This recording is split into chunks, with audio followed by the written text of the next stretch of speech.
Hello.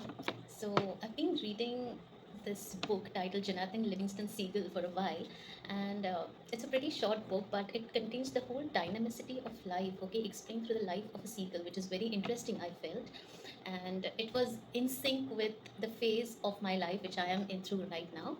So this is a story of a seagull who, you know, experiments with his ability of flying, which most of the seagulls don't know. They just live for the sake of surviving, okay, not to fly, but to just eat and be at their places where they are destined to.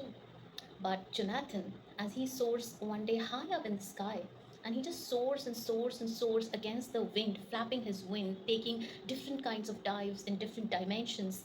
And then he gets to know, oh wow, there is so much more to life than just eating. We are meant to fly, even though we have short wings, even though seagulls are destined to fly over short distances. But there is no such definition, because life itself brings freedom, and in freedom there are no limits, and whatever limits the freedom, we have to overcome it you know and with this in his mind, he day in and day out practices more and more in difficult situations, and the more he practices, the more he wins over his abilities, the more he has to explore his potential. And one day he has been called in his group to stand in the center.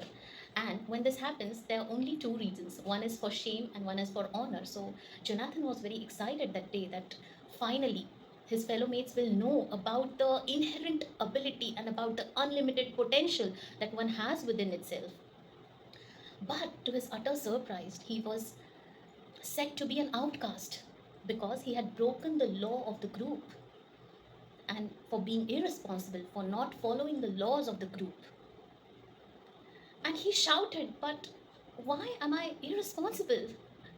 It is the other way around. It is just to explore our ability to the fullest, to live our life to the fullest.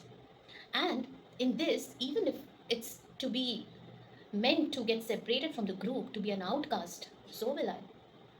But I will not give my life of freedom for the sake of my group."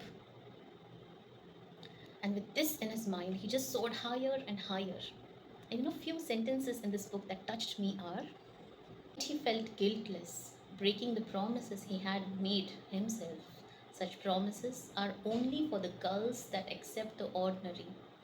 One who has touched excellence in his learning has no need of that kind of promise.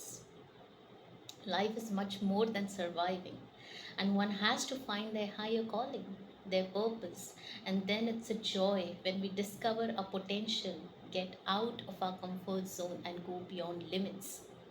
Each one of us is in the truth and idea of the great gull, an unlimited idea of freedom. And freedom should have nothing limiting in its way. The gull who sees the farthest is the one who flies the highest. Thank you so much.